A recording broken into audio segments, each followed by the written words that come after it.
यावेळेस आपण आपल्या जागेवर उभे राहूया आणि त्या परमेश्वराच्या नावाला धन्यवाद देऊ, त्याची स्तुती करून त्याची आराधना करू. कारण त्याने आपल्याला पुन्हा एक वेळा त्याच्या मंदिरामध्ये एकत्र केलेलं आहे. यावेळेस आपण आपले नेत्र बंद करूया आणि त्या परमेश्वराच्या नावाला आपण धन्यवाद देऊया. परमेश्वर देव बाप्पा, आम्ही तुझी स्तुती करतो, तुझी आराधना करतो राजा. तू द्वाराच आम्हाला पुन्हा एक वेळा तुझ्या मंदिरामध्ये तुझी स्तुती करण्यासाठी, तुझं वचन ऐकण्यासाठी परमेश्वर देव बाप्पा तू आमचं मन अंतःकरण तयार केलंस. म्हणून तुझ्या नावाला आम्ही धन्यवाद देतो आणि प्रार्थना करूया आपल्याला की जे कोणी येण्याच्या मार्गावर असतील परमेश्वराने त्यांचे मार्ग मोकळं करावा आणि त्यांना पवित्र मंदिरामध्ये तुझी स्तुती करण्यासाठी, त्याची आराधना करण्यासाठी आणि त्या परमेश्वराचे आशीर्वाद प्राप्त करून घेण्यासाठी मदत करावी. यासाठी आपण त्या लोकांसाठी प्रार्थना करूया आणि अजून प्रार्थना करूया की ज्या ज्या ठिकाणी परमेश्वराच्या नावाने गुडघे टेकले असतील, ज्या ज्या ठिकाणी त्याच्या नावाने स्तुती आराधना हात उंचावले असतील, त्या प्रत्येक ठिकाणी त्या परमेश्वराची उपस्थिती आहे. म्हणून आपण जोरदार टाळ्या वाजून त्या पवित्र आत्म्याचं आपण स्वागत करूया की दया कृपा आपल्याबरोबर आहे आणि सनातन आहे. श्रीमंत परमेश्वर सदोदित आपल्याबरोबर आहे. धन्यवाद आपलं मुख उघडा, त्या परमेश्वराला स्तुतीचं यज्ञ अर्पण करा. कारण की त्याला होम बली नको, यज्ञ नको, तर फक्त आपल्या ओठाचं ओठातून निघाल्या स्तुती आणि परमेश्वराला गौरव पाहिजे. धन्यवाद देते परमेश्वराला की परमेश्वर बाप्पाच्या दिवसाबद्दल मी तुला धन्यवाद देतो की आज तू माझं मन अंतःकरण या ठिकाणी येण्यासाठी तयार केलंस. माझ्या स्तुती करा त्या परमेश्वराची की प्रभू मी तुझी स्तुती करतो. तुझ्या नावाला लाख लाख धन्यवाद देते राजांच्या राजा. तुम्हाला प्रत्येक कामाधंद्यासाठी मदत केलीस आणि पुन्हा एक वार परमेश्वर देव बाप्पा तुझी इच्छा होती की मी जगी गोष्टीकडे न भटकावं, तुझ्या मंदिरामध्ये येऊन तुझी स्तुती करावी, तुझ्याकडे लीन आणि नम्र व्हावं. म्हणून परमेश्वराला धन्यवाद द्या की परमेश्वराने आपल्याला नम्रतेत साथ बाबा.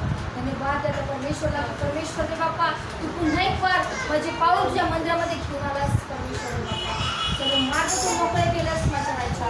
धन्यवाद द्या आणि पुन्हा एक वार परमेश्वराने या ठिकाणी उभं राहण्यासाठी शक्ती सामर्थ्य दिला नाही. कारण परमेश्वर हा दया करणारा, कृपा करणारा जिवंत परमेश्वर देव बाप्पा आहे. धन्यवाद. हालेलुया.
तुझ्या भयामध्ये जीवानो परमेश्वर देवाचा आम्ही तुझ्या पुढे लीन आणि नम्र होतो परमेश्वर देवाचा तुझ्या दैवी आशीर्वाद आहे तो आम्हाला तुझे जीत देण्यासाठी परमेश्वर देव बाप्पा तुझ्या सहाय्य आणि मदत असं पण आपल्या जागेवर खाली बसूया आणि आणखी काही गीत त्या जीवाचा परमेश्वर धन्यवाद देऊया त्यावेळेस आपण ते गीत गाऊया आओ हम यहोवा का धन्यवाद करें उसके पाछे को मैं स्तुति करें आओ हम यहोवा का धन्यवाद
परमेश्वराने आपला स्तुती आराधना करण्यासाठी हा दिवस दाखवला म्हणून त्या परमेश्वराला आपण धन्यवाद देऊया कारण तो खरोखर महिमा स्तुती योग्य भययोग्य असा परमेश्वर आहे तो पापासाठी आरोग्य वगैरेसाठी तो आला आहे प्रभूंचा प्रभू तो बाळमधून जन्माला आला आणि खरोखर त्यामुळे स्वर्गाला तो आपल्यासाठी मरण पावला आणि पुन्हा एक वार जिवंत झाला की आपल्याला रोगमुक्त करावं पापमुक्त करावं म्हणून यावेळेस त्या सर्व गोष्टीसाठी आपण त्या परमेश्वराला धन्यवाद देऊया आणि स्तुतीचं गीत गाऊया धन्यवाद येशूला धन्यवाद येशूला हालेलुया राजांच्या राजाला प्रभूच्या प्रभूला धन्यवाद येशूला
धन्यवाद असो, त्याची स्तुती असो. आज आपण खरोखर आनंदित आहोत. त्या आनंदाच्या भरामध्ये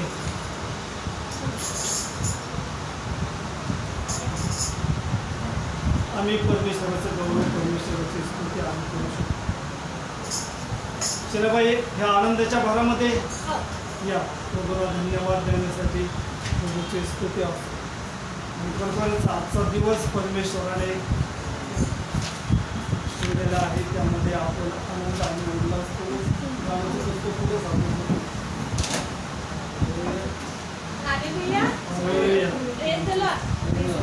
परमेश्वरानं मला आयुष्य सांभाळलं म्हणून परमेश्वराला धन्यवाद देते. परमेश्वराला माफी मागते. मागच्या रविवारी दुपारी ताई नव्हत्या, पण माझी लई जरूरत होती, पण मला नाही येऊ शकली मी, म्हणून माफी मागते. आता पास्टरला बी, तुम्हाला बी, परमेश्वराला बी आज म्हटलं मी जायचंच आहे मला. किती